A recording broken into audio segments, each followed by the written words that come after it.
Greetings of the day to all of you. I, Prerna Jain, welcomes you all in the fourth national webinar come talk show organized by the Law Scholar Independent Society, a registered educational society. On this talk show, we will discuss on protection of animals, law against animal cruelty, and some brief discussion on judicial services with Mrs. Akanksha Saxena. She had started her career as a teacher on ad hoc basis from Meerut College, but finding the legal profession more promising and contributing to society, she took up legal studies. After completing her studies, she took up real estate consultancy. After that, she joined Kapoor Associates, a group of advocates and consultants. Then she had been selected in UP State Services as statistical officer in the Child Development Department. Then again, through Uttar Pradesh Public Service Commission, she had been selected as assistant prosecuting officer. Now I'll request the president of LSIS to continue further with the question round. Okay, thanks a lot, Prerna. Now we all are here, and first of all, I would like to greet our honorable guest, Shri Akanksha Saxena ma'am. We are very grateful to you that you come here. आपने हमारा request को अपनाया, आपने हमें आने के लिए हाँ कहा, और हमारे साथ जितने भी बच्चे जुड़े हुए हैं, जो भी ग्रुप जुड़े हुए हैं, जो एडवोकेट्स है, प्रोफेसर जुड़े हुए हैं, आपने हम लोग को ग्रीट करा कि आप हमें वक्त दे पाएंगे अपने बिजी शेड्यूल से, और हम लोग कुछ बता पाएंगे कि आजकल बच्चे कैसा स्ट्रेस महसूस कर रहे हैं अपने करियर को लेकर एज बीइंग एडवोकेट। जैसे कि हम सब लोग एक लॉ फ्रेटर्निटी से आते हैं, तो वो क्या टिप्स हैं जो, जैसे कि आप लोग हैं, आप लोग जॉब्स को बहुत ही क्लैरिफिकेशन व्यू से ले चुके हैं, एक गेस्टेड ऑफिसर के व्यू में आज आप लोग स्थानांतरित हैं, आप लोग पोस्टेड हैं, तो वो कौन से तरीके हैं जिनसे एक एस्पिरेंट अपने गोल को अचीव कर सकता है, और वो क्या टिप्स हैं जो एक एक्सपीरियंस पर्सनैलिटी हमें दे सकती है। हमारे पास बहुत दिनों से ऐसे व्यूज भी थे हमारे मेंबर्स के भी, और जो पब्लिक हमसे जुड़ी है, कि कुछ ऐसे डिस्कशन राउंड्स होने चाहिए जिसमें एक एक्सपीरियंस पर्सनैलिटीज आए। तो हमारी कोशिश यही थी कि हम लोग कुछ पर्सनैलिटीज को लाएं। बहुत थैंकफुल हैं कि मैम ने हमारा रिक्वेस्ट को अपनाया, और आज हम 2 प्रेजेंटेशन से आप लोगों के समक्ष प्रस्तुत हैं। We are here with the 2 rounds. The section 1 will be concluding of the discussion regarding the judicial services, not only the judiciary but also the other kinds of judicial services, and also the second session will be of the laws against the animal cruelty. So if we are ready, then I would like to request ma'am to please say about whether are you ready for the rounds or not. Over to you, ma'am. Yeah, absolutely. Okay, thanks a lot, so much. First of all, good afternoon to everyone. Thank you so much. सबसे पहले मैं आभार व्यक्त करूंगी law scholar independent society का कि उसने मुझे एक माध्यम दिया आप सभी से जुड़ने का और अपनी बात को आपके सामने रखने का। जिस तरीके से आज आप कह रहे हैं कि बच्चे स्ट्रेस महसूस कर रहे हैं, अपने करियर को लेके थोड़ा सा कंफ्यूज हैं, और एक लॉ फ्रेटर्निटी में उनके पास क्या फ्यूचर प्रोस्पेक्ट है वो क्लियर नहीं है, इसी स्टेज से मैं भी गुजरी हूँ।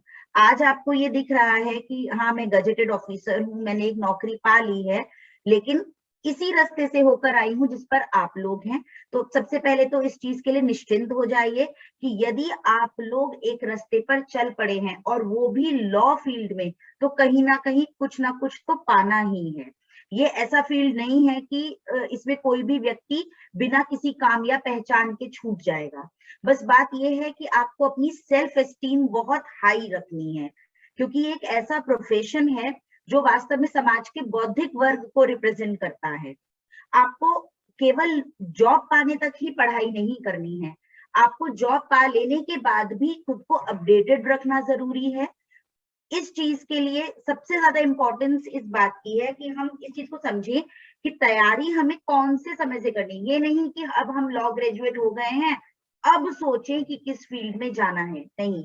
जिस दिन आप 12th पास आउट होते हैं, आप 5 ईयर LLB कोर्स में चाहे एडमिशन लें, या जिस दिन आप ग्रेजुएट होते हैं और आप 3 ईयर LLB कोर्स में एडमिशन लेते हैं, उसी दिन से आपको एकदम फोकस्ड हो जाना है। हम सभी जानते हैं कि जुडिशियल सर्विसेज जो, अगर हम बेसिकली यूपी की बात करें तो यूपी में जुडिशियल सर्विसेज में आप लॉ ग्रेजुएट होने के बाद फ्रेशर के रूप में ही पीसीएस जे के थ्रू सिविल जज जूनियर डिवीजन के रूप में नियुक्त हो सकते हैं। अगर आप लॉ प्रैक्टिशनर हैं, आपके पास एटलीस्ट 7 ईयर का एक्सपीरियंस है, तो फिर आप हायर जुडिशियल सर्विसेज के लिए भी ट्राई कर सकते हैं, जिसमें कि आप सीधे एडीजे को, जो एडिशनल डिस्ट्रिक्ट जज के रूप में नियुक्ति पाते हैं। इसी सीक्वेंस में अगर हम बात करें पब्लिक प्रोसिक्यूटर्स की, जिसमें बेसिकली मैं एपीओ हूँ, असिस्टेंट प्रोसिक्यूटिंग ऑफिसर ही वो लेवल है, इसके अलावा ऐसा कुछ नहीं है कि इससे किसी ऊंचे पोस्ट पर सीधे आपको एंट्री मिलेगी। यही पहली सीढ़ी है। सबसे पहले आप एपीओ के रूप में पब्लिक सर्विस कमीशन के थ्रू सिलेक्ट होंगे। लेकिन यहाँ मैं आपको ये बताना चाहूंगी कि एक नॉर्मल जब आप किसी से बात करते हैं तो वो कोई प्रोसिक्यूटिंग ऑफिसर को ऐसे नहीं समझ पाता है। वो कहता है अच्छा तुम सरकारी वकील हो, ठीक है। तो यहाँ हमें ये समझना भी जरूरी है कि सरकारी वकील बनने के भी 2 तरीके हैं। एक तो जो मैंने आपको बताया कि आप पब्लिक सर्विस कमीशन से वही फॉर्म निकलेगा, आप भरेंगे, जो सिलेक्ट होंगे और आप प्रोसिक्यूटिंग ऑफिसर के रूप में आ जाएंगे, 60 साल तक आप नौकरी करेंगे, जो भी जो है टाइम बाउंड आपको प्रमोशंस मिलेंगे और आप इस डिपार्टमेंट, अभियोजन डिपार्टमेंट में परमानेंट एम्प्लॉय हो जाएंगे। दूसरा तरीका ये है कि आप जिस भी डिस्ट्रिक्ट बार एसोसिएशन में रजिस्टर्ड होंगे, जहां आप प्राइवेट प्रैक्टिस कर रहे होंगे, वहां पर डिस्ट्रिक्ट जज के अध्यक्षता में एक पैनल बनता है जो वहां के अच्छे एक्सपीरियंस्ड एडवोकेट्स को सिलेक्ट करता है, और सिलेक्ट करने के बाद उसमें डीएम की परमिशन से और फिर फर्दर उसमें शासन की परमिशन भी होती है और उनको एडीजीसी के रूप में भी नियुक्त किया जाता है। लेकिन ये मानदेय सेवाएं होती हैं, एक बार में 5 साल के लिए नियुक्ति होती है और फिर उसको रिन्यू कराया जाता है। 5 साल बनाए रखेंगे इस बात की भी कोई गारंटी नहीं होती है। जबकि अगर आप एपीओ के रूप में सिलेक्ट होते हैं, आपका 2 साल का प्रोबेशन पीरियड है, आप उसके बाद आप किस जो है परमानेंट हो जाते हैं। अगर आप किसी तरीके के किसी कदाचार में लिप्त नहीं पाए जाते हैं तो 60 साल तक आपकी नौकरी कहीं नहीं गई। ठीक, अब इसी में हम बात करें कि यूपी में जिसको एपीओ कहते हैं, ऐसे बिहार में या दिल्ली में एपीपी के नाम से जाने जाते हैं, असिस्टेंट पब्लिक प्रोसिक्यूटर के नाम से, ऐसे ही एमपी में ये पोस्ट निकलती हैं एडीपीओ के नाम से, एडिशनल प्रोसिक्यूटिंग ऑफिसर, एडीपीओ वहां कहलाते हैं। इसका तरीका ये है कि आपको सबसे पहले एपीओ एग्जाम के लिए प्री, मेंस और इंटरव्यू निकालना है। प्री में नेगेटिव मार्किंग होगी 1/3। इसका मतलब है कि अगर आपने 3 क्वेश्चन गलत किए तो 1 सही क्वेश्चन के मार्क्स भी उसमें से कट जाएंगे। इस प्री एग्जाम में 150 क्वेश्चंस आएंगे, जिसमें फर्स्ट 50 क्वेश्चंस जीएस के होंगे और अगले जो 100 क्वेश्चंस होंगे वो आपके लॉ रिलेटेड होंगे, जो बेसिकली क्रिमिनल लॉज, एविडेंस यानी कि आईपीसी, सीआरपीसी, एविडेंस एक्ट और सबसे इंपॉर्टेंट यूपी पुलिस एक्ट में लिए जाएंगे। ये 100 क्वेश्चन उसमें से होंगे। इसके अलावा इसमें कॉन्स्टिट्यूशन के क्वेश्चंस भी आएंगे। ये प्री जब आप क्लियर कर लेंगे तब आपको मेंस एग्जाम के लिए प्रिपेयर करना है। उसमें भी 3 घंटे का पेपर होगा आपका, टोटल 4 पेपर आपको देने होंगे। फर्स्ट पेपर जो होगा वो जीएस का होगा, सेकंड पेपर जर्नल हिंदी होगा, क्योंकि आपको डिस्ट्रिक्ट कोर्ट्स में काम करना है और डिस्ट्रिक्ट कोर्ट में जो लैंग्वेज है वो वहां की लोकल लैंग्वेज जो हिंदी है उसी में काम हो रहा है, इसलिए एक पेपर आपका हिंदी का भी होगा। उसके बाद जो आपका थर्ड पेपर होगा वो लॉ ऑफ एविडेंस का होगा, क्योंकि इस अकेले लॉ ऑफ एविडेंस के पेपर को अकेला रखने का सबसे बड़ा रीजन ये है कि जो पूरा क्रिमिनल जस्टिस सिस्टम है वो बेसिकली एविडेंस पर ही आधारित है, इसलिए। इसके बाद जो लास्ट पेपर होगा वो आपके क्रिमिनल लॉज होंगे, जिसमें आपका सीआरपीसी और आईपीसी आएगा। अगर आप इसको क्लियर कर जाते हैं तब बात आती है इंटरव्यू की, और वो तो देखिए ओवरऑल आपका पर्सनालिटी डेवलपमेंट टेस्ट है, उसमें आपको करंट अफेयर्स के बारे में भी अच्छे से पता होना चाहिए, उसमें आपको लॉ भी क्लियर होना चाहिए, आपको एक ओवरऑल पॉजिटिव पर्सनालिटी को दूसरे के सामने रखना है। माने उसका मतलब ये नहीं होगा कि भाई मुझे सब कुछ आता है, कि मैं एनसाइक्लोपीडिया हूँ, लेकिन अगर मुझे कुछ नहीं आता है तो मैं उसको स्वीकार करने का भी गट्स रखता हूँ कि ठीक है सर, अभी इस समय ये ध्यान नहीं आ रहा है, या भाई ये मैंने नहीं पढ़ा है, इसको साफ गोई से स्वीकार करना भी आना चाहिए। ऐसा नहीं है कि 100% आप इंटरव्यू में 100% क्वेश्चन के आंसर दे ही देंगे, ऐसा कोई भी नहीं कर पाता है। तो मुझे लगता है कि सबसे ज्यादा इम्पोर्टेंट यही चीज है कि आप सही समय पर तैयारी शुरू कर दें, फोकस्ड रहें और समझें कि आपको किस तरीके से सिस्टम में घुसना है, कि आपको जुडिशियल सर्विसेज ज्यादा समझ में आती हैं, आप प्रोसिक्यूटर बनना चाहते हैं, प्रोसिक्यूटर में भी किस तरीके से आगे बढ़ना चाहते हैं। Okay, thank you so much, ma'am, for providing the brief about the services, and not only the judicial services as like judges, but also to be like advocates and lawyers. So, moving towards the next question down, with the permission of the ma'am, हम आपसे कुछ questions रखेंगे ma'am. जी धन्यवाद ma'am. हम आपसे कुछ questions रखेंगे जो कि हम पोल्स के माध्यम से लेते हैं अपनी पब्लिक में से, व्यूअर्स में से, और या तो हमारे मेंबर्स में से। वो नॉर्मल से क्वेश्चन जो हर एक एस्पिरेंट जो है आजकल जूझ रहा है जिनसे, और एक 5 मिनट के टिप्स पे हम आपसे चाहेंगे कि आप उसके बारे में क्या व्यू हमें दे सकती हैं एज अ कीवर्ड्स। सो सबसे पहला क्वेश्चन हम स्टार्ट करते हैं। यूपीपीसीएस या एपीओ प्री के एग्जामिनेशन के लिए, उसे पास करने के लिए कुछ ऐसी टिप्स जो आप बच्चों को देना चाहती हैं। Over to you ma'am. बिल्कुल, सबसे पहला इंपॉर्टेंट पॉइंट है सेल्फ नोट्स बनाना। आप बिल्कुल ये मत सोचिए कि किसी के बने बनाए अच्छे नोट्स मिल गए या कोई सिलेक्टेड कैंडिडेट है उसके नोट्स मुझे मिल गए तो मैं उससे सक्सेसफुल हो जाऊंगा, ये बात बिल्कुल दिमाग से निकाल दीजिए। टेक्स्ट बुक पढ़िए, कोई शॉर्टकट नहीं होता है, टेक्स्ट बुक पढ़िए, सेल्फ नोट्स बनाइए और लगे रहिए। और सबसे बड़ी बात कि फर्स्ट ईयर से ही अपना जो है स्टडी स्टार्ट कीजिए। इंतजार मत करिए कि जिस दिन आप डिग्री होल्डर हो जाएंगे, जिस दिन यूपीपीएससी फॉर्म निकाल देगी, उस दिन हम पढ़ना शुरू करेंगे। ओके मैम, अब बात करें आफ्टर ग्रेजुएशन और after post graduation. As we see, most of the learned personalities are become the officers और holds the position after the graduation or after the post graduation by their specification in the fields of law.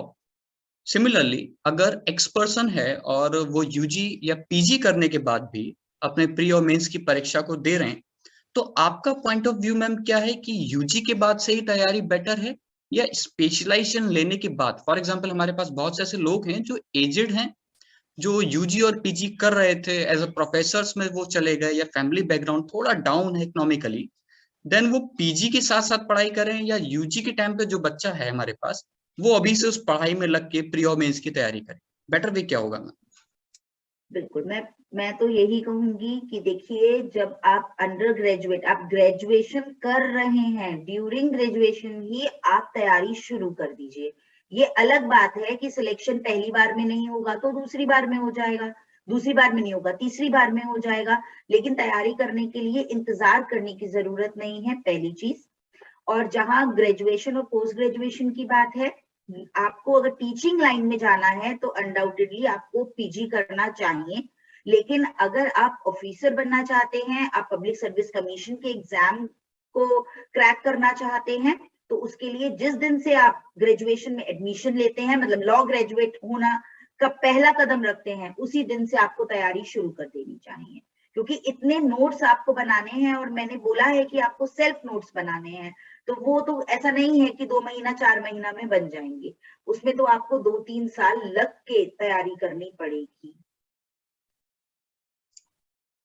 Okay ma'am, moving toward the next. अगर pre और mains के बाद जैसा कि interview session है, क्योंकि ये गेस्टेड लेवल की जॉब है, if I am not wrong then class 1 level की एक जॉब है, देन पर्टिकुलरली एपीओस के लिए या पीओस के लिए अगर इंटरव्यू की बात करें तो विद्यार्थी के सामने बड़ा ही कॉमन सा सवाल बोर्ड के द्वारा पूछा जाता है कि इस फील्ड का चुनाव और इस जॉब का चुनाव आपने क्यों किया है, क्या मोटिव है इसके अंदर आपको आने के लिए। बहुत से हम लोग इंटरव्यूज देखते हैं जो यूपीएससी से रिलेटेड होते हैं या यूपीपीसीएस से रिलेटेड होते हैं या एमपीपीसीएस से रिलेटेड होते हैं। तो नॉर्मल सा क्वेश्चन होता है बोर्ड का उस एस्पिरेंट से कि आप इस फील्ड को क्यों चुन रहे हैं, और वो जानते हैं उनका जवाब क्या होगा, लेकिन फिर भी मैम एक फिंगर टिप्स पे हम उसका जवाब क्या दे सकते हैं। बिल्कुल, आपको सीधा एक बात बोलनी है कि जॉब का मतलब केवल मेरे लिए पैसा कमाना नहीं है। मेरे लिए जॉब के साथ साथ जॉब सेटिस्फेक्शन भी बहुत जरूरी है। मैं जिस समाज का अंग हूं, उस समाज के प्रति अपने कर्तव्यों को पूरा करने का इससे बेहतर तरीका मुझे कुछ नहीं मिलता कि मैं इस क्रिमिनल जस्टिस सिस्टम का पार्ट बनूं, उसमें समाज के ऐसे वंचित वर्ग को ये चीज का विश्वास दिला पाऊं, नहीं, न्याय तुम्हारे लिए भी है। और ये वास्तव में मानिए कि अगर कोर्ट में कचहरी में कोई एक बिल्कुल मजदूर किस्म का बिल्कुल अनपढ़ व्यक्ति जो हर तरफ से पिटा पिटाया है, वो जब एंटर होता है ना, तो ऐसा नहीं है कि वो सीधे जज के कांटेक्ट में आता है।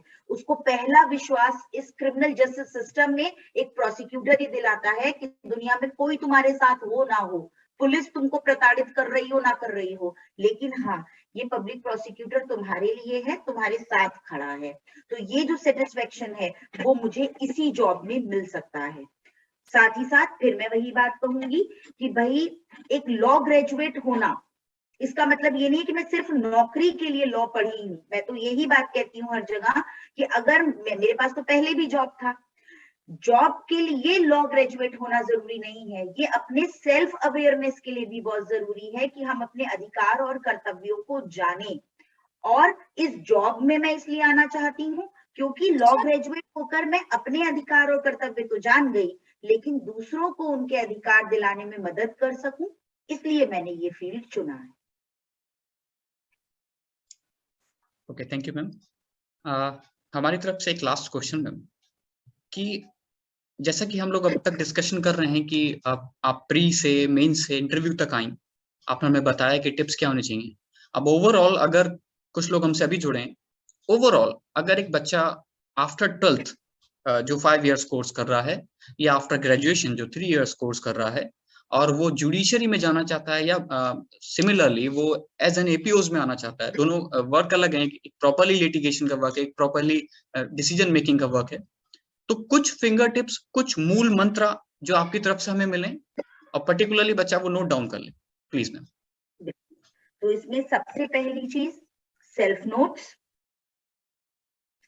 दूसरी चीज टाइम बाउंड पेपर सॉल्व करना, मतलब आपको लास्ट ईयर क्वेश्चन पेपर्स हैं वो ही सॉल्व करने चाहिए प्रैक्टिस के लिए, उससे बढ़िया कोई चीज नहीं। लेकिन चूंकि 3 घंटे का पेपर है तो आप उसको लिख कर प्रैक्टिस कीजिए और टाइम बाउंड कीजिए कि मान लो हमको 15 क्वेश्चंस करने हैं अगर 3 घंटे में, तो भाई इतना इतना मान लो 100 शब्दों का है, 50 शब्दों का है, 25 शब्दों का, उसको बांट लीजिए। उतनी ही देर में, मान लीजिए अगर आपको 20 मिनट में एक क्वेश्चन करने मिला है तो उस 20 मिनट में आपको उसे सोचना भी है, लिखना भी है, उसका प्रेजेंटेशन भी बढ़िया होना चाहिए। आपको ये चीज का ध्यान रखिए कि जब आप अपनी किसी भी एक प्रॉब्लम को लिखना शुरू करते हैं तो उससे रिलेटेड जो एक ओल्ड केस लॉ हो, जो मतलब बेसिक केस जो हम पढ़ते आते हैं वो लिखिए, और एक बिल्कुल जो लेटेस्ट हो वो जरूर लिखिए। तो ये सब चीजें आपको दिमाग में सोचनी भी है और अपने आंसर को फॉर्मुलेट करना है, उसको लिखना है, और ये एक निश्चित समय सीमा में लिखने की प्रैक्टिस करना बहुत जरूरी है ताकि वहां समय पर क्वेश्चन पेपर आप 100% अटेम्प्ट कर पाए। तीसरा वही कि आप अगर 3 ईयर LLB में हैं तो आपको फर्स्ट ईयर से ही प्रिपरेशन स्टार्ट कर देना चाहिए, और अगर आप 5 ईयर LLB में हैं तो आपको एटलीस्ट 3rd ईयर से अपनी प्रिपरेशन स्टार्ट कर देनी चाहिए। और सबसे बड़ी चीज कि करंट अफेयर्स को बहुत बहुत अपडेटेड रखिए, उसमें से तो जरूर आना है, उसमें प्री भी आना है, उसमें मेंस में भी आना है, और इंटरव्यू तो कई बार केवल करंट अफेयर पे ही बेस्ड हो जाता है क्योंकि उन्हें पता है कि लॉ तो सभी रट कर आए हैं। तो ये बहुत डिसाइडिंग रहता है कि आपका GS पोर्शन और आपके करंट अफेयर्स कितने स्ट्रॉन्ग हैं। Anyone interested can ask the question from ma'am. I hope Ms. Muskan have the question. Please ask to the Muskan. Good afternoon, ma'am. Good afternoon. Ma'am, my question was, what is the point of view about the mandatory practicing of 3 years as told by BCI, Bar Council of India, for the judicial services, as BCI thinks that it should be compulsory for the students to know about law instead of direct getting the judicial services? देखिए, ये जो compulsory उन्होंने किया है litigation practice, क्योंकि practical knowledge होना बहुत जरूरी है। लॉ में जो हम किताबों में Yes, पढ़ते ma'am. हैं, जो किताबों में लिखा है, थ्योरेटिकल नॉलेज के साथ जाकर आप मजिस्ट्रेट बनकर या जज बनकर बैठ जाएं तो बहुत सी प्रैक्टिकल प्रॉब्लम्स जब आपके सामने आती हैं, आप उनका हल नहीं ढूंढ पाते हैं, और काफी हद तक कई बार हमने देखा है कुछ ऐसी गलतियां हो जाती हैं। इसलिए मुझे लगता है कि ये चीज अच्छी है और इम्पोर्टेंट, मतलब भविष्य में हमारे लिए ही फायदेमंद है। हम जब लिटिगेशन का एक्सपीरियंस लेकर जाएंगे, हमको उस चीज का प्रैक्टिकल नॉलेज होगा, तो हम बेहतर डिसीजन मेकर बन सकते हैं। Thank you, ma'am. I agree. Thank you, ma'am. बिल्कुल, जैसे मैं इसमें एक मतलब आपको प्रैक्टिकल एग्जांपल दूंगी कि जैसे आप कहीं भी लॉ में बी वारंट वर्ड नहीं पढ़ते हैं।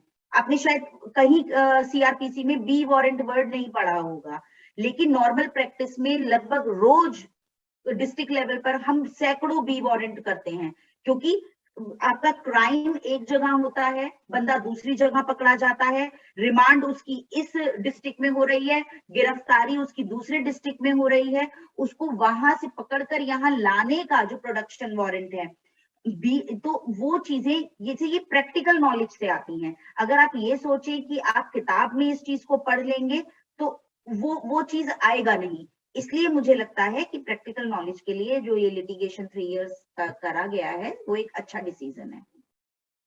Thank you, ma'am. Anurag ji तो केवल गुड आफ्टरनून विश करके रह गए हैं। अरे भाई, कोई क्वेरी है तो पूछ लीजिए। कहाँ है अनुराग जी? नमस्ते मैम। नमस्ते। पहले तो आपका बहुत बहुत बहुत आभार कि आप हमारे साथ ज्वाइन हुई हैं। और मैम हमारे आपका पास तो बहुत कोई आभार, आप लोग इतने धैर्य से नहीं मुझे मैम, सुन आपका रहे हैं। आपका बहुत बहुत आशीर्वाद हम लोग पर है कि आप हमारे साथ जुड़ी हुई हैं। और मैम हमारे पास तो कोई क्वेश्चन बनता ही नहीं है पूछने के लिए, क्योंकि आप तो कुछ छोड़ ही नहीं रहे हो बताने के लिए, आप सब कुछ हम लोग को बता दे रहे हैं। तो और मैम अगर कोई क्वेश्चन होगा तो जरूर मैं आपसे पूछूंगा। और बहुत बहुत धन्यवाद मैम हमारे साथ जुड़ने के लिए। देखिए, मैं इसमें एक चीज और कहना चाहूंगी। जैसे हमने ये चीज तो डिस्कस की कि हमको प्री, मेंस और इंटरव्यू में क्या पढ़कर जाना है। इसी सीरीज में, क्योंकि प्री और मेंस का तो एक रिटन सिलेबस होता है, आपको पता है कि आपको प्री के लिए सीआरपीसी, आईपीसी, एविडेंस और पुलिस एक्ट पढ़ना है। इसके अलावा आपको जीएस और करंट अफेयर्स पढ़ने हैं। मेंस के लिए आपको पता है कि मुझको ये 4 एक्ट के अलावा हिंदी का एक पेपर तैयार करना है और एक जीएस का पेपर तैयार करना है। बात सारी आती है कहाँ? इंटरव्यू में। इंटरव्यू में वो ऐसे लोकल एक्ट्स को पूछते हैं जिसमें आजकल काफी इंपॉर्टेंट मतलब चीजें चल रही हों। जैसे आप यूपी में देखें तो काउ स्लॉटर एक्ट को बहुत बहुत इंपॉर्टेंस दिया गया, उसको बहुत ज्यादा स्ट्रॉन्ग बना दिया गया। इवन काउ स्लॉटर एक्ट के बेस पर यूपी में गैंगस्टर तक बन जाता है। इसी तरीके से जो SC/ST एक्ट है उसके लिए उस पे मतलब काफी वेटेज है, क्योंकि एक्चुअल जो पब्लिक है वो इन्हीं सब परेशानियों से जूझ रही होती है। तो इसी सीरीज में हम लोग जो नेक्स्ट सेशन करेंगे उसमें हम इसी तरीके के छोटे छोटे जो लोकल लॉज, जो लोकल एक्ट्स हैं जिनको इंटरव्यू में अचानक पूछ लिया जाता है क्योंकि वो आपके करंट में चल रहे होते हैं स्टेट लेवल पर, तो इसीलिए हम लोगों ने ये जो नेक्स्ट सेशन जो प्रेजेंटेशन का रखा है उसमें हम लोग यही एक कोशिश कर रहे हैं। आप लोग जुड़िए। अगर आपको ये प्रेजेंटेशन पसंद आता है तो मैं आप लोगों के सजेशंस मांगूंगी।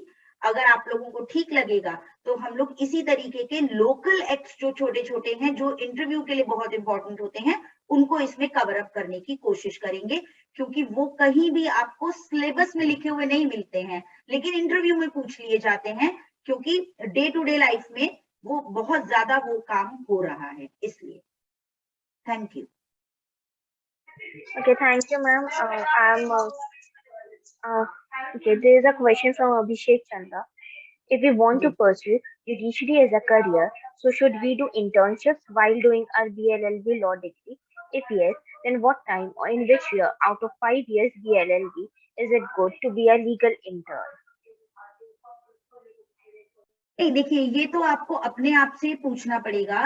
अनडाउटेडली अगर उसमें तो कोई डाउट नहीं होना चाहिए, अगर आपको प्राइवेट प्रैक्टिस करनी है उसमें भी एक बहुत अच्छा करियर है। इसके अलावा अलग अलग डिपार्टमेंट्स में लॉ ऑफिसर की पोस्ट निकलती हैं, उन सब के लिए ये चीज बहुत अच्छी रहती है कि आप किसी के साथ इंटर्नशिप किए हैं, आपको उस चीज का एक्सपीरियंस है। लेकिन अगर आप पर्टिकुलरली जुडिशरी में जाना चाहते हैं या आप जो है प्रोसिक्यूटर बनना चाहते हैं, तो आपको, मुझे लगता है कि ग्रेजुएशन के साथ ही इंटर्नशिप, मतलब अगर आप फर्स्ट अटेम्प्ट में नहीं हो पाते हैं तो कर लेने में कोई बुराई नहीं है, क्योंकि वो एक्सपीरियंस आपका काउंट हो रहा है। आपको पीसीएसजे में तो 4 ही अटेम्प्ट मिल रहे हैं। मान लीजिए कि अगर उसमें ईश्वर नहीं करे नहीं हो पाए किसी का, तो उसका वो लिटिगेशन एक्सपीरियंस जुड़ के 7 साल में वो हायर जुडिशियल सर्विसेज के लिए एलिजिबल हो जाता है। तो ये एक अच्छा तरीका है। लेकिन अगर आप एक लॉ ग्रेजुएट हैं, अपने करियर के इनिशियल लेवल पर हैं और आप वास्तव में एक ऑफिसर के रूप में सिलेक्ट होना चाहते हैं, तो डिस्ट्रैक्शन की जरूरत नहीं है। सब कुछ भूलकर सिर्फ पढ़िए और सिलेक्ट हो जाइए। और एक सोच ये भी है कि चूंकि हमारे पास बहुत लिमिटेड अटेम्प्ट्स हैं, तो मैं अगर साथ में किसी के साथ इंटर्नशिप करता हूँ, मेरे को एक प्रैक्टिकल नॉलेज मिलता है, तो आगे अगर मैं प्राइवेट प्रैक्टिस करना चाहता हूँ तो मेरा समय बचता है। अगर मैं पीसीएसजे के रूप में सिलेक्ट नहीं होता हूँ, तो ये लिटिगेशन का एक्सपीरियंस मुझे काम आएगा और मैं सीधे हायर जुडिशियल सर्विस अप्लाई कर पाऊंगा। Thank you to the audience viewers, Muskan, Abhishek, आपने अपना जवाब जो है वो चैट बॉक्स में दे दिया है। Yes sure ma'am. So thank you so much ma'am for this session. और हम होप करते हैं कि क्योंकि हमारा ये सेशन जल्दी हम लोग कवर अप कर लिए हैं, 3:31 अप्रॉक्स अभी टाइमिंग है, देन हम कोशिश करेंगे 3:45 और 3:50 तक हम अपना नेक्स्ट सेशन स्टार्ट करेंगे विद योर परमिशन मैम। बिल्कुल बिल्कुल बिल्कुल। Okay, thanks a lot ma'am. रखते हैं। Alright, alright, thank you so much.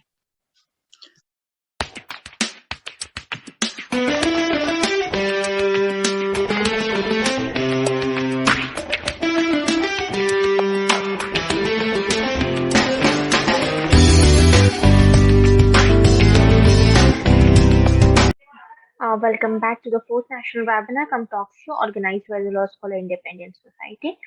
Okay, all of you are requested to mute your mic, and if you want to ask anything, you can send the message on chat box. Okay, the greatest of a nation and its moral progress can be judged by the way its animals are treated. Now I'll request Akanksha ma'am to proceed further in our discussion.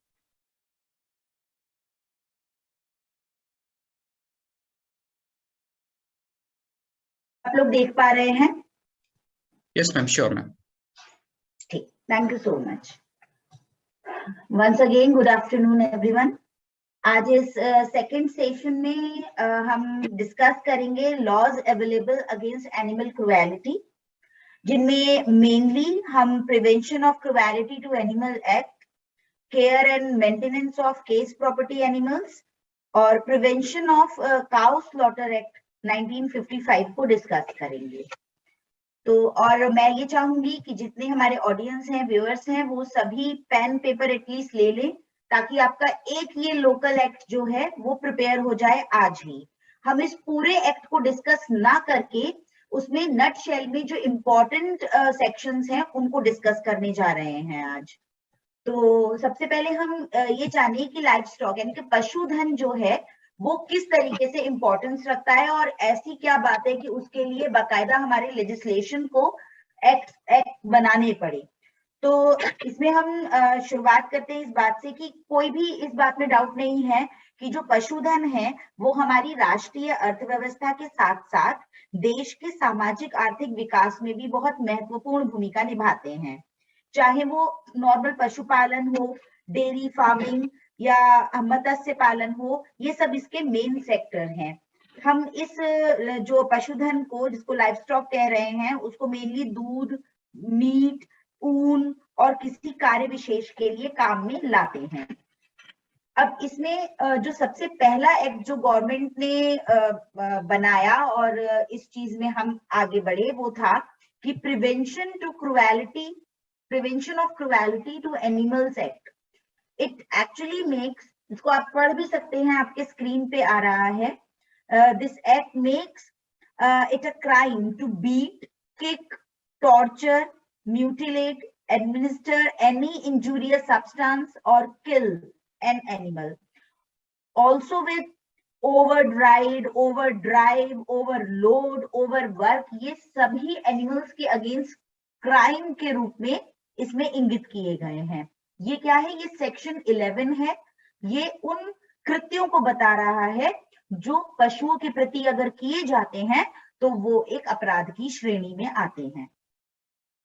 इसका जो penal, इसके आगे जो next आपका section है important, वो section 13 है। Section 13 ये कहता है कि अधिकतर क्या चक्कर है, जो पशु हैं, इस तरीके के पशु जो दूध के लिए, मांस के लिए, किसी कार्य विशेष के लिए इस्तेमाल किए जाते हैं, वो किसी ना किसी की ओनरशिप में होते हैं। तो यदि किसी पशु के मालिक द्वारा ही उसके प्रति ऐसा कोई दंडनीय अपराध जो कि सेक्शन 11 में बताया गया है वो किया जाता है, तो ऐसे पशु को किसी भी सुटेबल पर्सन को या अथॉरिटी के पोजीशन में दे दिया जाएगा। और यदि उसकी फिजिकल कंडीशन इतनी खराब हो गई है टॉर्चर के बाद कि अगर हम उसको जीवित रखते हैं तो उसको जीवित रखना भी उसके खिलाफ ही है, मतलब उसको इतना कष्ट है, तो उसको फिर कैसे मारा जाए, कैसे उसको नष्ट किया जाए, इसका प्रोविजन भी यही सेक्शन करता है। इस सब में चाहे उसका इलाज कराना हो, चाहे उसको अल्टीमेटली मारना हो, उसका देखभाल करना हो, तो वो तो बंदा गिरफ्तार हो गया जिसने उसके खिलाफ ऐसा क्राइम किया, लेकिन खर्चा वही उठाएगा जो उसका मालिक है या फिर वो खुद अभियुक्त है या एक्यूज्ड है। इसका एक सबसेक्शन 3 है, वो ये कहता है कि इसको बहुत ध्यान से देखिएगा, इसके सबसेक्शन को, any person authorised by state government. ये सारे परमिशन की इस एनिमल के साथ क्या किया जाए, इसको कैसे रिलीज किया जाए, किसके पोजीशन में दिया जाए, या इसका कैसे डिस्पोजल किया जाए, इसको एक कोई ऑथोराइज्ड पर्सन करेगा, जिसको राज्य सरकार, स्टेट गवर्नमेंट इसके लिए ऑथोराइज करेगी। तो यहाँ इसका मतलब है डिस्ट्रिक्ट वेटरनरी ऑफिसर, यानी कि जिला पशु चिकित्सा अधिकारी, क्योंकि वही वास्तव में उस पशु की स्थिति के बारे में प्रमाण पत्र देगा। इसके बाद जो इसमें नेक्स्ट इंपॉर्टेंट सेक्शन है वो है सेक्शन 29। वो ये कहता है कि जो माननीय न्यायालय है उसको इस सेक्शन में ये शक्ति मिलती है कि यदि अभियुक्त, मतलब जो एक्यूज्ड है, वो वास्तव में कन्विक्शन होता है उसका, वो गिल्टी होल्ड होता है, तो अन्य दंड के साथ साथ उसको उस पशु पर से उसका मालिकाना हक, उसकी ओनरशिप को हमेशा के लिए खत्म कर दिया जाएगा। मतलब जो दंड प्रिस्क्राइब है वो तो दिया ही जाएगा, साथ साथ अब दोबारा वो जो जानवर है वो भी उसको वापस नहीं मिलेगा। इसके बाद हमारा नेक्स्ट इंपॉर्टेंट सेक्शन है वो है सेक्शन 32। सेक्शन 32 कहता है कि मान लीजिए हमें ये पता चलता है कि उस जगह पर ये बैल जो है या गाय है उसको बांध कर रखा गया, उसको टॉर्चर किया जा रहा है, या कोई भी ऐसा एनिमल, तो ऐसी जगह को सर्च करने का और वहां पर जो भी सामान मिले उसे अपने पोजीशन में लेके सीज करने की जो अथॉरिटी पुलिस ऑफिसर को मिली है वो इस एक्ट में सेक्शन 32 ने ही दी है। इसी के साथ इससे अगला जो सेक्शन है वो सेक्शन 34 भी इंपॉर्टेंट है, क्योंकि अब मान लीजिए गाय को तो मार दिया गया, वहां आपको केवल उसका मीट, मांस मिला है, तो अब आप कैसे उस चीज को निर्धारित करेंगे कि ये गाय का ही मांस है, क्योंकि यूपी में तो गौवंशीय पशु की हत्या जो है वो अपराध है। ऐसे में उसको सीज करेगा सेक्शन 32 से और उसको एग्जामिनेशन के लिए भेजेगा सेक्शन 34, उसको ये पावर देता है, किसको? पुलिस पर्सन, जो पुलिस ऑफिसर है उसको, और वो किसी भी हालत में एक सब इंस्पेक्टर रैंक से नीचे का नहीं होगा। तो ये एक्ट जो है मेनली इसके यही सेक्शन इंपॉर्टेंट है, सेक्शन 11, सेक्शन 13, सेक्शन 29, सेक्शन 32 और सेक्शन 34, इसमें ही सारे एक्ट का जिस्ट है। अगर हम इसको समझ पाते हैं तो हम कभी भी इस एक्ट की किसी भी प्रोविजन को समझाने में पीछे नहीं हटेंगे, इसके अलावा कुछ है ही नहीं। इसमें बस एक इंपॉर्टेंट बात और है कि इस एक्ट का एक सेक्शन 4 है जो prevention of cruelty to animals act है। इसका सेक्शन 4 केंद्र सरकार को ये अधिकार देता है कि वो animal welfare board of India का गठन कर सकेगी, और ये बोर्ड सरकार को समय समय पर आवश्यक संशोधन हेतु सलाह भी देगा। इसी एक्ट के सेक्शन 38 के बेस पर 2017 में ये कुछ रूल्स एंड रेगुलेशन अलग से पास किए गए हैं गवर्नमेंट के द्वारा, जो कि care and maintenance of case property animal rules 2017 कहलाते हैं। क्योंकि अब एक जीवित पशु है, उसको आपने कब्जे में तो ले लिया, उसके मालिक को भी गिरफ्तार कर दिया, उसके ऊपर ट्रायल भी चल रहा है, लेकिन इस बीच उस पशु का क्या होगा? तो वो चूंकि केस प्रॉपर्टी हो गया, उसका डिस्पोजल कैसे होगा, उसका रिलीज उसको कैसे किया जाएगा, उसकी देखभाल कैसे होगी, इसके लिए ये रूल्स बनाए गए हैं। इसमें काफी रूल्स हैं, इंपॉर्टेंट रूल्स यही हैं जो आपको स्क्रीन पे नजर आ रहे हैं। इसमें सेक्शन 3 ये कहता है कि जिस समय ट्रायल चल रहा होगा, ट्रायल के दौरान इस तरीके के अभिग्रहित पशु को की पहचान और चिन्हांकन किया जाएगा, उसको पशु कल्याण संगठन को या किसी गौशाला को दे दिया जाएगा। अगर वो काफी बीमार है, घायल है, तो पशु चिकित्सा अधिकारी के अंडर में उसका इलाज भी चलेगा।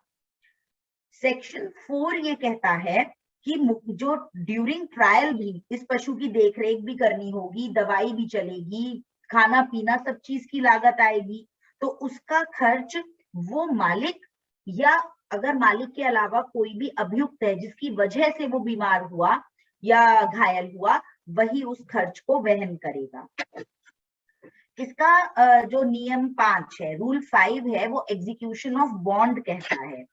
इसका मतलब ये है कि एक बार में, जैसे हर महीने में पैसा ना देके एक निश्चित धनराशि होगी जो कि पशु चिकित्सा अधिकारी फाइनल करेंगे, एक ही बार में उसका बॉन्ड देकर वो जो एक्यूज्ड होगा या इसका जो मालिक होगा वो छोड़ सकता है इसको।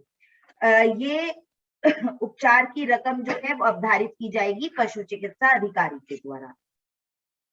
अब इसमें एक चीज और है कि अगर मान लीजिए जो ओनर है वो एक से ज्यादा बार में ये पैसा देता है और किसी बार देने में कोताही बरतता है, हर महीने उसने इंस्टॉलमेंट बांधी है और वो नहीं दे रहा है, तो ऐसे में उस पर पेनाल्टी भी लगाई जा सकती है।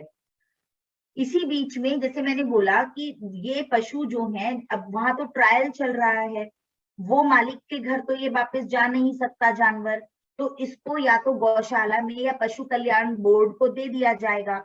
तो वो किसी इस तरीके की जो डेयरी फार्म होते हैं उनको भी दे सकते हैं, लेकिन उनको देने का भी एक अलग प्रोसीजर है, जिसमें मतलब एडॉप्शन वाली चीज आती है जो आप रूल 9 में पढ़ रहे हैं कि अगर ड्यूरिंग ट्रायल ये पशु कल्याण बोर्ड इस तरीके के किसी भी जानवर को किसी अन्य फार्म को किसी को एडॉप्ट कराता है, दत्तक देता है, तो ये प्रोसीजर कैसे होगा।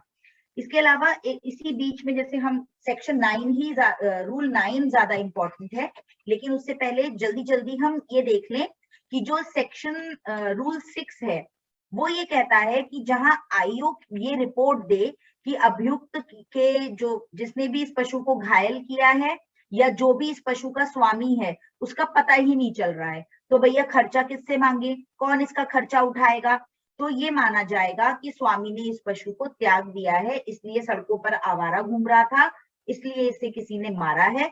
ऐसे में जो राज्य सरकार का बोर्ड होगा वो इसका खर्चा उठाएगा। सेक्शन ये रूल 7 इसमें ये बात कह रहा है कि अगर मान लो कि मालिक स्वेच्छा से ही छोड़ना चाहता हो, वो ये कहे कि भैया अब मैं इस पशु को बांधना ही नहीं चाहता, मेरे पास कोई जगह नहीं है जहां मैं इसको रख सकूं, मैं इसको स्वैच्छिक रूप से त्यागता हूं, तो इसका तरीका ये होगा कि भाई ऐसे स्वामी को बंध पत्र देना होगा, बॉन्ड देना होगा कि वो स्वेच्छा से इसे त्याग रहा है और त्यागने से पहले इतने रुपए पशु कल्याण बोर्ड को दे रहा है।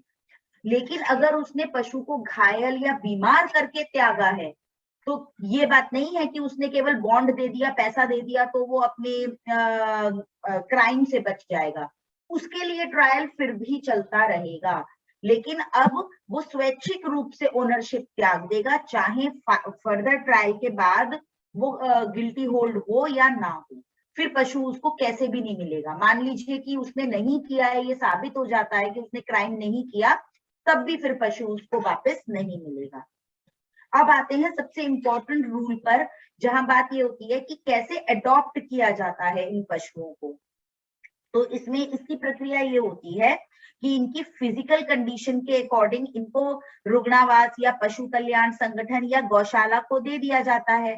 अगर ये बहुत बीमार हैं और किसी काम के भी नहीं है तो परमिशन लेके इनको वहीं मतलब उनको मृत्यु दी जाएगी, सहज मृत्यु दे दी जाएगी, इंजेक्शन लगा दिया जाता है। लेकिन अगर ये सही है और फर्दर काम में आ सकते हैं तो इनको ऐसे डेयरी फार्म्स को एडॉप्शन का एक ऑप्शन रहता है। उसमें कुछ कंडीशंस लगाई जाती हैं। वो कंडीशन ये होती हैं कि आप स्पेसिफाई कीजिए कि इसको किस उपयोग के लिए लेके जा रहे हैं। मान लो कोई कहे मेरा तो कोल्हू है, मुझे तो इस बैल को ले जाना है और इससे मैं तेल निकलवाऊंगा, तो जो काम आप उस एडॉप्शन फॉर्म में लिखेंगे उसके अलावा उससे और कोई काम नहीं करवा सकेंगे। ये नहीं है कि फिर बैलगाड़ी हाँक के उसको 15 किलोमीटर लेकर जा रहे हो, ये नहीं कर पाओगे। कृषि कार्य के लिए लेके जा रहे हो, कृषि कार्य कराओ। भार लादने के लिए लेके जा रहे हो तो वही कराओ। वध करने के लिए नहीं दे दो कि भैया अब इससे काम तो हो नहीं रहा था तो हमने इसको वध के लिए बेच दिया।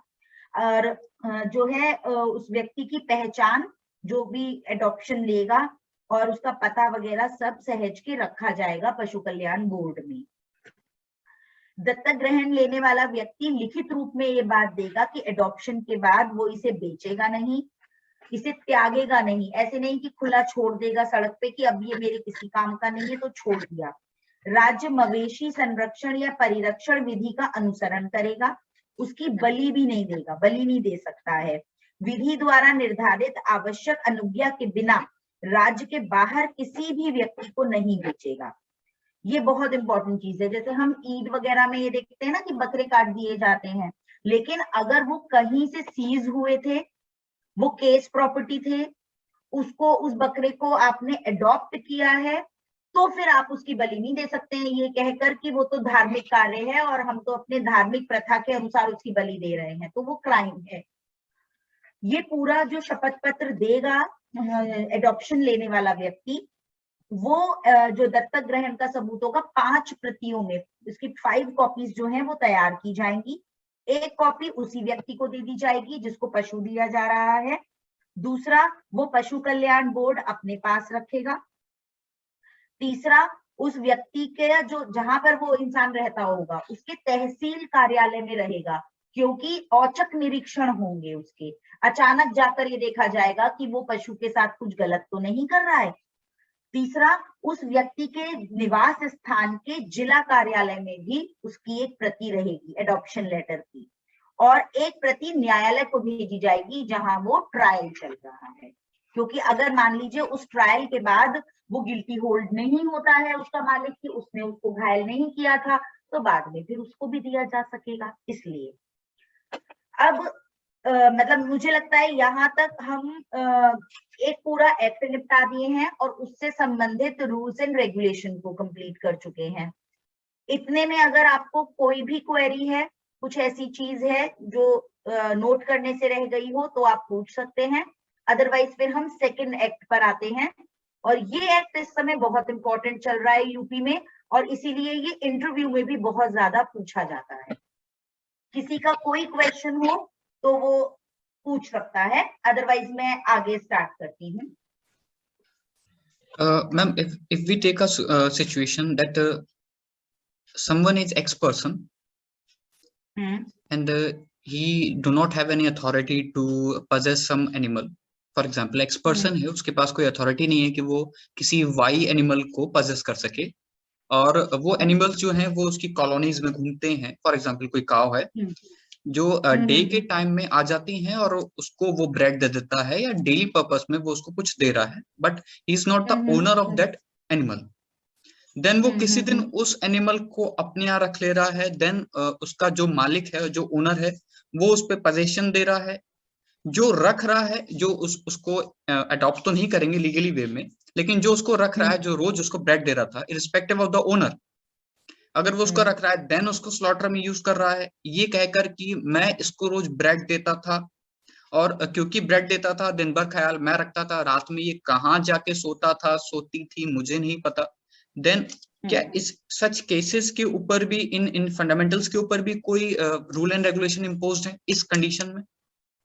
बिल्कुल, ये आप ये समझिए कि जो अभी आपने एक्ट पढ़ा वो भी, और अब जो हम आगे डिस्कस करने वाले हैं वो भी इस चीज को क्लियरली कह रहा है कि अगर कोई एक्चुअल ओनर है तो उसको भी उस पशु को स्लॉटर हाउस में देने का राइट नहीं है। तो एक राह चलता व्यक्ति जो कभी कभी रोटी डाल देता है, उसको तो ये राइट कहीं से भी नहीं मिला।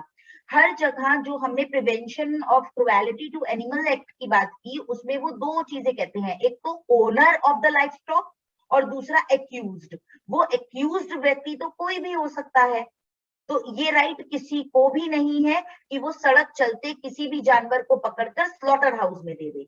वो इतना तो कर सकता है कि नगर निगम को लिखित में दे दे कि भाई ये यहाँ पर आवारा कुत्ते घूमते रहते हैं, लेकिन ये नहीं कर सकता है कि कुत्ते को जबरदस्ती पकड़ के और स्लॉटर हाउस में दे आए, चलो ठीक है मांस है, बिक आ जाएगा यहाँ। तो ये राइट किसी को भी नहीं है, ये उस एक्ट में क्लियरली मेंशन है। और जो गोवंशीय पशु हैं, जो मतलब गाय, बैल, सांड, ये सब, भैंस, ये जो बीफ से रिलेटेड जो एनिमल्स हैं, उसके लिए ये UP prevention of cow slaughter act specifically draft किया गया है। उसमें भी यही बात आई है कि ओनर को भी ये राइट नहीं है और किसी राह चलते व्यक्ति को भी ये राइट नहीं है, चाहे वो पशु लावारिस ही क्यों ना हो, आप उसको स्लॉटर हाउस में नहीं ले जा सकते। केवल ले जाना भी पनिशेबल है सेक्शन 5 में, केवल ले जाना भी। अभी हम उसी को पढ़ते हैं फिर। Okay, thank you, ma'am. Please, I request you to please proceed with the next. बिल्कुल। अब नेक्स्ट जो हमारा एक्ट है वो है the UP prevention of cow slaughter act 1955। इसी को हिंदी में कहते हैं उत्तर प्रदेश गोवध निवारण अधिनियम 1955। इसका सबसे इंपॉर्टेंट सेक्शन सेक्शन 3 है। इसमें इंपॉर्टेंट सेक्शन ही केवल 3 है, 3, 5 और 8। पूरा एक्ट उसी पर बेस्ड है। इसका सेक्शन 3 प्रावधान करता है कि कोई व्यक्ति उत्तर प्रदेश में किसी स्थान पर किसी गाय, सांड या बैल का ना तो वध करेगा, ना करवाएगा, ना उसे वध के लिए प्रस्तुत करेगा, ना करवाएगा। यही बात क्लियर है। ऐसा नहीं है कि सड़क पर एक आवारा लावारिस गाय घूम रही थी, हमने उसे पकड़ा और स्लॉटर हाउस में दे दिया और ले आए 10,000 रुपए। तो इसका हमें अधिकार नहीं है। कोई भी व्यक्ति, यहाँ ओनर की बात नहीं हो रही है, यहाँ बात हो रही है कोई भी व्यक्ति को ये अधिकार नहीं है कि या तो वो खुद वध कर दे या उसे वध के लिए प्रस्तुत कर दे। लेकिन इसमें ये जो कंडीशंस दी हुई हैं कि किन कंडीशंस में ये पनिशेबल नहीं होगा, उसको हम आगे जो नियमावली है उसमें भी पढ़ेंगे, तब हम इन पॉइंट्स को डिस्कस कर लेंगे कि और नट शेल में अगर देखें तो जो सेक्शन 3 में कह रहा है कि गोवंशीय पशु को ना तो वध करेगा, ना करवाएगा, ना प्रस्तुत करेगा, उसका ये एक्सेप्शन है। मतलब इसमें क्या है कि सेक्शन 3 में जो भी एक्ट क्राइम था वो क्राइम नहीं माना जाएगा सेक्शन 4 में, अगर ऐसा पशु बीमार है या फिर उसको किसी प्रयोग के लिए, मतलब वो प्रयोगाधीन है, उसको किसी एक्सपेरिमेंट के लिए किसी लैब में दिया जा रहा है या कहीं हॉस्पिटल ले जाया जा रहा है जहां, क्योंकि वो रुग्ण है, या फिर एक कॉम्पिटेंट अथॉरिटी से सर्टिफिकेट लेकर कि भाई अब इसको जीवित रखने का कोई लाभ नहीं है, इसलिए अब इसे मार दो, तो इसलिए मरवाने के लिए ले जाया जा रहा है, तो वो पनिशेबल नहीं है। ये बात कौन कह रहा है? सेक्शन 4 कह रहा है। इसके बाद आता है सेक्शन 5 जो कहता है prohibition on sale of beef. वो ये है कि गौ मांस को बेचने या बेचने के लिए परिवहन को ये दंडनीय अपराध बताता है। इसका भी एक एक्सेप्शन है कि यदि हम किसी वायु, ये देखिए एक्सेप्शन इसमें लिखा हुआ है कि अगर वायुयान में या रेलवे ट्रेन में कोई वास्तविक यात्री है, वो टिकट लेके बैठा है, वास्तविक यात्री है और उसको बीफ उपलब्ध कराया जाता है, तो ऐसे केस में ये एक्ट यूपी में लागू नहीं होगा। इसका रीजन भी ये है कि जैसे काउ स्लॉटर एक्ट यूपी में एप्लीकेबल है, लेकिन अगर हम फ्लाइट्स की बात करें तो वो केवल यूपी में तो नहीं उड़ रही हैं, उसमें तो बाहर के भी यात्री आ रहे जा रहे हैं। वो चूंकि यूपी की परिधि से बाहर भी यात्राएं हो रही हैं, इसलिए उसमें आपको जो है एक लाइसेंस मिल जाता है कि आप वायुयान में या रेलवे ट्रेन में यात्रियों को ये दे सकते हैं। इसी में सबसेक्शन, इसमें सेक्शन 5A है, regulation on transport of cow etcetera. तो यहाँ पर बात यह है कि स्लॉटर हाउस तक गौवंशीय पशुओं के परिवहन को अपराध घोषित किया गया है, लेकिन अगर कोई लाइसेंस होल्डर है जिसने प्रिस्क्राइब्ड फी को जमा किया है तो वो इस कैटेगरी में नहीं आता है। तो यहाँ 5A में वो ट्रांसपोर्टेशन जो है स्लॉटर हाउस तक, उसको भी पनिशेबल बना दिया गया है। इसमें मैं एक चीज और बीच में बताना चाहूंगी कि ये बार बार हम एक्ट को तो 55 के नाम से पढ़ रहे हैं, इसमें जो लेटेस्ट अमेंडमेंट हुआ है वो जून 2020 में हुआ है। क्यों हुआ है उसको अब हम थोड़ा सा रिलेट करते हैं। इसमें सेक्शन 5B को पढ़ने के लिए पहले पहुंच जाओ section 11 prevention of cruelty to animal act में। जो जो एक्ट्स को उन्होंने पशुओं के खिलाफ क्राइम कहा था सेक्शन 11 में, वहां उसी को और ज्यादा ग्रेवियस रूप में माना गया है, किसमें? सेक्शन 5B में। यही अमेंडमेंट हुआ है जून 2020 में, और ये बहुत इंपॉर्टेंट क्वेश्चन है अगर अब आता है तो, क्योंकि लेटेस्ट अमेंडमेंट है। इसमें क्या बात है, ये बोलता है सेक्शन 5B कि जो सेक्शन 11 पशु क्रूरता निवारण अधिनियम था, उसमें जो अपराध लिखित हैं उनको और अधिक गंभीर अपराध को ये घोषित करता है। यदि पशुओं को खाना नहीं दिया जाए, भाई आपने पाल रखे हैं पशु लेकिन उनको भूख के बराबर खाना नहीं दिया जाए, ज्यादा काम कराया जाए, परिवहन के दौरान उनको ओवरलोड कर दिया जाए, जैसे अब हम ये सब हटा भी दें तो ऐसा तो आपने हजारों बार देखा होगा कि जरा सी कैपेसिटी होती है ट्रक की या टेम्पू की और पूरी तरीके से उसमें मुर्गियां भरी होती हैं, गाय भैंसे ऐसे भरी होती हैं कि वो एक के ऊपर एक आ रही है, मतलब कैपेसिटी है 10 गायों की तो भर दी है उसमें 20। और कई बार हम ये भी देखते हैं कि एकदम क्लोज्ड वो कंटेनर टाइप का है, उसके अंदर सब भर के ले जाते हैं चाहे उनकी सांस रुक जाए। तो ऐसे में यदि इस तरीके से ट्रांसपोर्टेशन किया जाता है जो सामर्थ्य से ज्यादा भरा हुआ है वो ट्रक या व्हीकल, और उसमें सांस लेने में भी पशुओं को परेशानी हो रही है, उन्हें कोई फिजिकल इंजरी हो जाती है, तो इस सेक्शन का क्राइम बनता है, किसका? 5B का।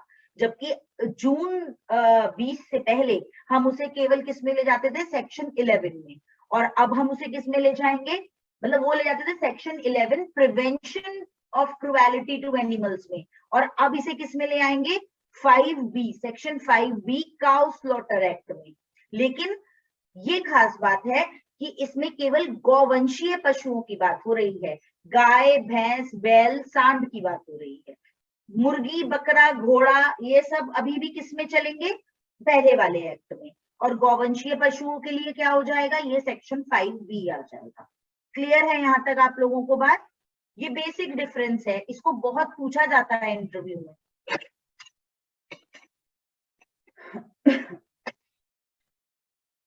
इसके बाद आता है सेक्शन 8 जो इसका पीनल सेक्शन है। अभी तक आपने सेक्शन 3, 5, 5A, 5B पढ़ा, जो उन एक्ट्स को बताता है जो अपने आप में क्राइम घोषित किए गए हैं, उनके लिए सजा जो है वो सेक्शन 8 में है।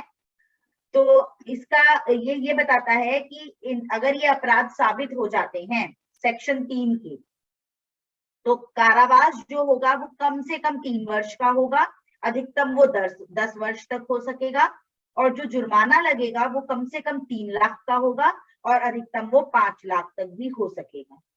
इसी में है कि अगर मान लीजिए रिपीटेडली ये क्राइम किया जा रहा है, बार बार, कुछ लोगों का एकदम फैमिली बिजनेस है कि उन्होंने स्लॉटिंग मतलब स्लॉटर हाउस बना रखे हैं, तो ऐसे में अगर अपराध की पुनरावृत्ति हुई है, सेकंड कन्विक्शन होता है, तो जो पनिशमेंट है वो डबल हो जाएगी। मतलब जो मिनिमम 3 साल थी अब वो मिनिमम 6 साल हो जाएगी।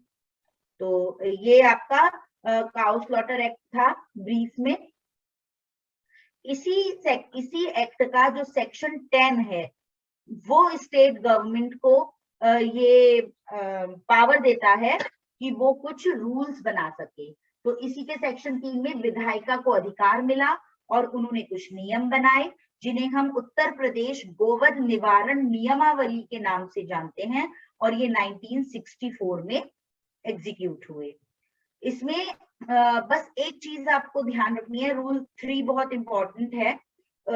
चक्कर ये कि जो हम अभी पढ़ रहे थे ऊपर, मैं फिर वहीं पर जाती हूँ। सेक्शन 3 में मैंने आपको कहा था कि बहुत सारे सब सेक्शंस हैं। ये देखिए, ये इसके पॉइंट्स हैं कि भाई किसी भी गौवंशीय पशु को मारा नहीं जाएगा, ना मारने के लिए प्रस्तुत किया जाएगा।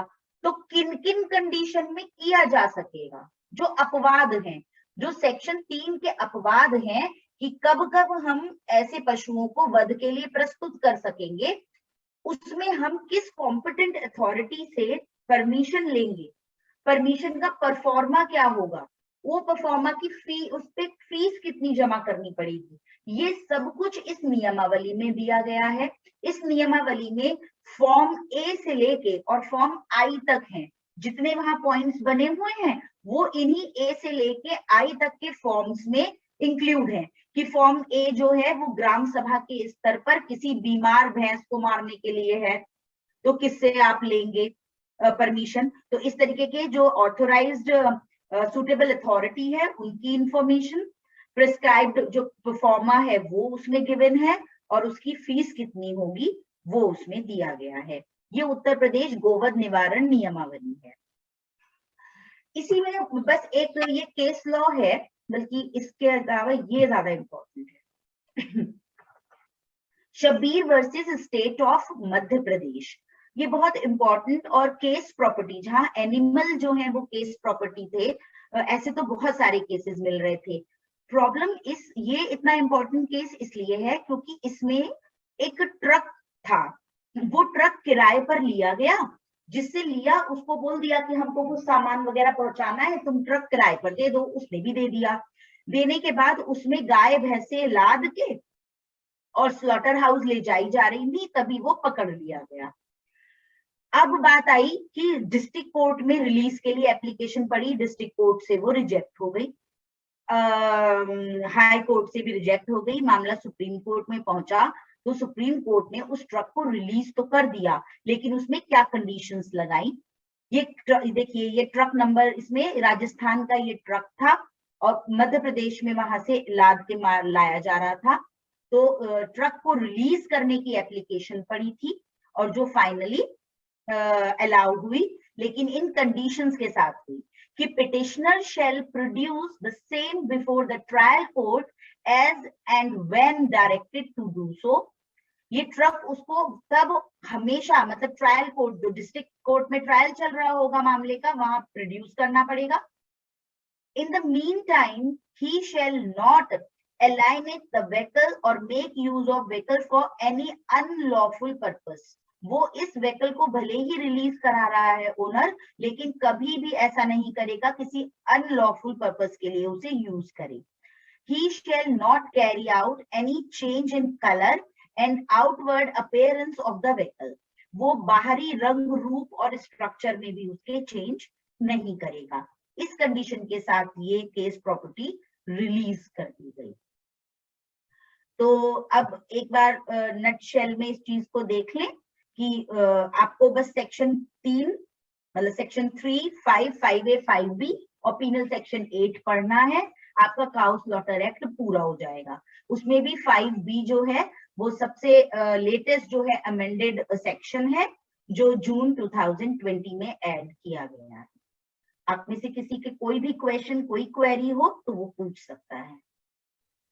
Yes, ma'am. There are 2 questions in our chat box.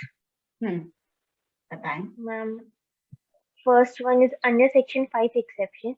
If a person selling beef in train, particularly residing in Uttar Pradesh, comes under punishment or not?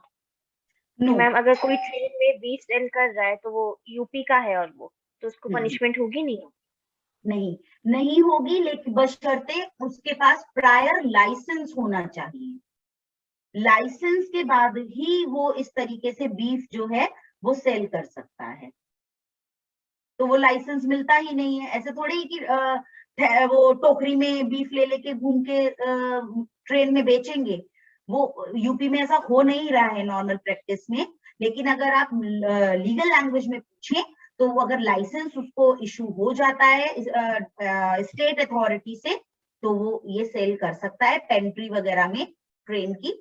मतलब ये प्राइवेट व्यक्ति के लिए नहीं बात हो रही है कि प्राइवेट व्यक्ति जो है वो बीफ को सेल कर लेगा। वो बात वही हो रही है कि रेलवे कर सकता है, जो रेल में जो पेंट्री चलती है साथ में उसमें हो सकता है, जो एयरक्राफ्ट चल रहे हैं उसमें वो प्रोवाइड कराया जा सकता है। प्राइवेट व्यक्ति की बात नहीं है।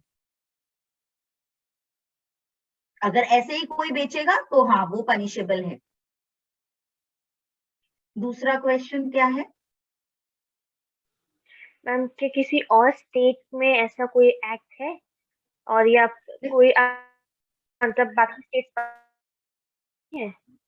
हाँ बिल्कुल, ये उत्तराखंड में भी है। अभी और स्टेट्स हैं जो जैसे राजस्थान वगैरह में, क्योंकि ये मध्य प्रदेश में भी है, लेकिन हाँ इतना स्ट्रॉन्ग नहीं है। जो अभी prevention of cruelty to animal act है वो तो ऑल ओवर इंडिया चल रहा है, और जो ये काउ स्लॉटर एक्ट है वो यूपी में सबसे ज्यादा स्ट्रॉन्ग है। इसके बाद उत्तराखंड में भी लागू है कुछ हद तक, और अभी और नियर बाय जो स्टेट्स हैं वो इस पे काम कर रहे हैं। लेकिन जो हमने फर्स्ट एक्ट पढ़ा वो सभी जगह लागू है। Thank you so much, Prerna. Again, thank you so much, ma'am, for a brief about the discussion on the judicial services, as well as your valuable tips on how to crack such a jobs which gives you such a proudful moment to live a life. And again, for this wonderful session, बहुत ही insightful था। हम लोगों को कुछ out of the book से पढ़ने को बहुत कुछ मिला है कि कुछ ऐसे एक्ट भी हैं जो हम लोग नजरअंदाज कर देते हैं या सिर्फ एमसीक्यूज के बेसिस पे पढ़ लेते हैं, लेकिन नहीं, वो शॉर्ट हैं। और सच्चा गाइडेंस आप लोग के द्वारा अगर हम लोग को मिलती रहे, जैसे कि आप एज अ मेंटर हम लोग के साथ जुड़ी हुई हैं, हम लोग को गाइडेंस देती हैं, एक बड़ी बहन के रूप में भी आप जुड़ी हुई हैं। मैं धन्यवाद करता हूं आपका कि आप हमारी रिक्वेस्ट पे प्रस्तुत हो जाती हैं। जी बिल्कुल। Prerna too please continue.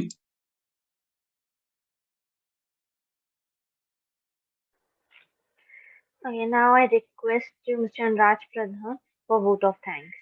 चाहूंगा हमारी जो मुख्य अतिथि इस प्रोग्राम की थी मिसेस आकांक्षा सक्सेना मैम को, जो वर्तमान में एपीओ हैं, इस अभूतपूर्व और ज्ञानवर्धक जानकारी देने के लिए और चर्चा में भाग लेने के लिए बहुत बहुत धन्यवाद मैम। और हम आशा करते हैं कि जब भी हमारी सोसाइटी को आपके मार्गदर्शन की आवश्यकता होगी, हमें आवश्यकता होगी, तो आप हमें ऐसे ही कृतार्थ करती रहेंगी। फिर मैं धन्यवाद देना चाहूंगा हमारी सोसाइटी के फाउंडर और प्रेसिडेंट पारस सर को इतना लाभकारी कार्यक्रम ऑर्गेनाइज कराने के लिए। बहुत बहुत धन्यवाद सर। साथ ही मैं धन्यवाद देना चाहूंगा हमारे टीम मेंबर्स को, डॉक्टर सौरभ सर, प्रबंध प्रमुख, डॉक्टर अनुराधा मैम उपाध्यक्ष, मिस प्रेरणा मैम मीडिया प्रमुख, सतारची गोयल, सुरभि मैम, मुस्कान मैम तथा टंडन जी को।